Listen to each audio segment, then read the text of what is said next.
So, Victor Wembanyama, guys. Crazy talent, I'm telling you. This man hit one of the craziest dunks I've ever seen. I mean, it's because he's 7'4". That windmill that he hit in the Lakers game, it was just the nail in the coffin, I think. Even though it was during the time when the game was close, I just feel like it just set the tone. Like, he set the tone like, I'm gonna take over this game. Even if there's Anthony Davis, even if there's LeBron James on the court, I'm going to be the best player. And he played amazing. He's a monster. He was a monster. Um, he didn't have like the craziest game, and I keep, glazing him. But, look at this.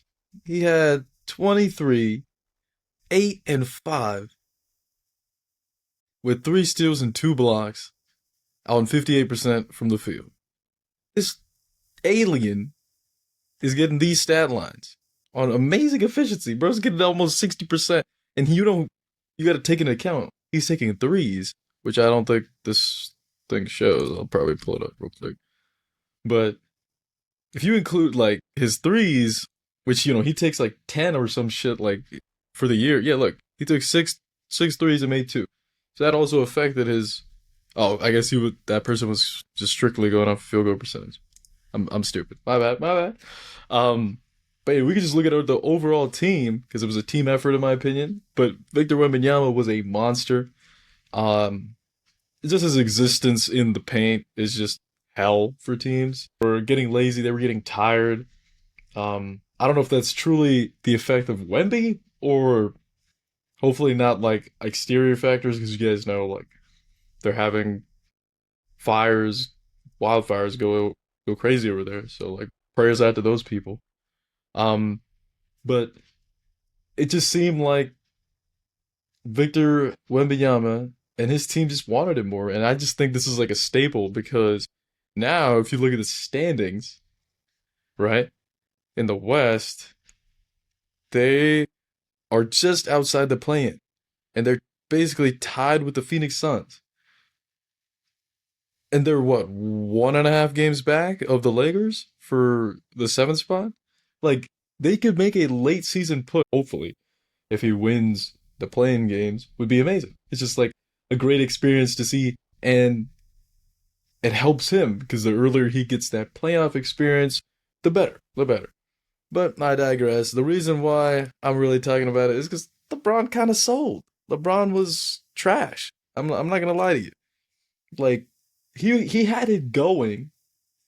He was hitting all the shots he wanted. Look, 7 of 11, amazing efficiency. 2 of 3 from three, but he just didn't take many shots, as you can see.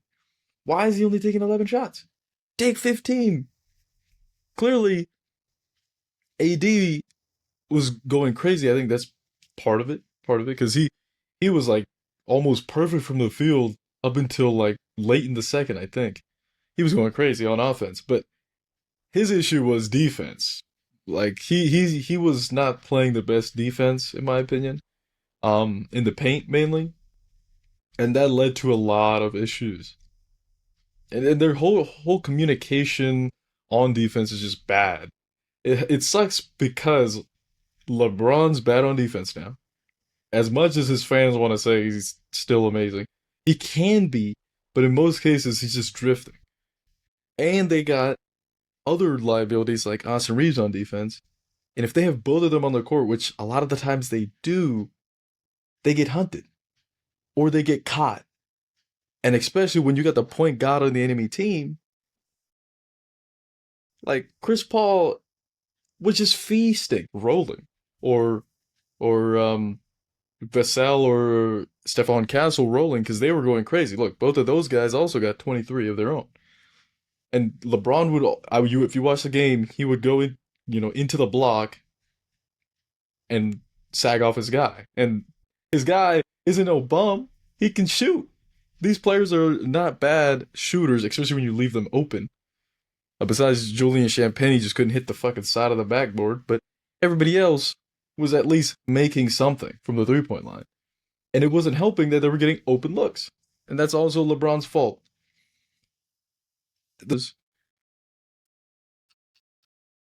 Damn, I forgot how to do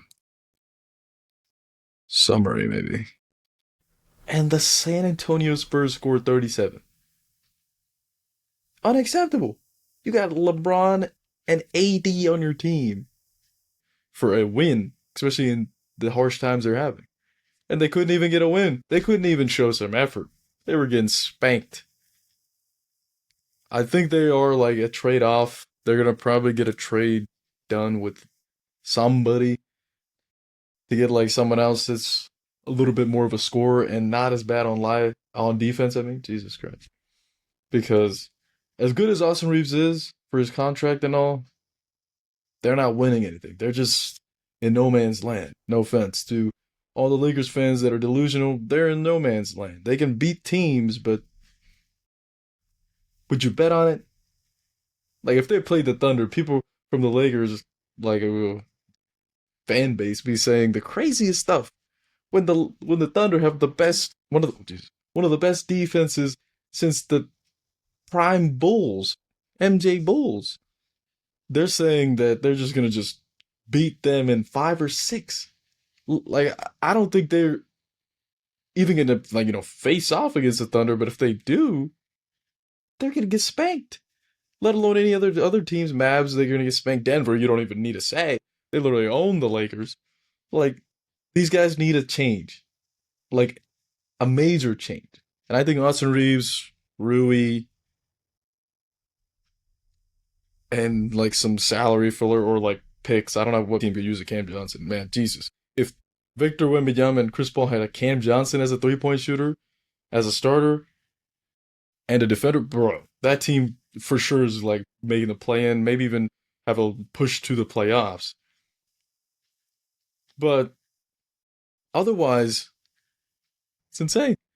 But yeah, guys, it's my first video back talking about something brand new, which is the NBA, at least on this channel. Um, but yeah, I think Victor Wembanyama, man, he's on the rise, and he's about to take that leap. He might take that leap this playoffs if he can make the play in. Hopefully, back to back. Yeah. Peace out.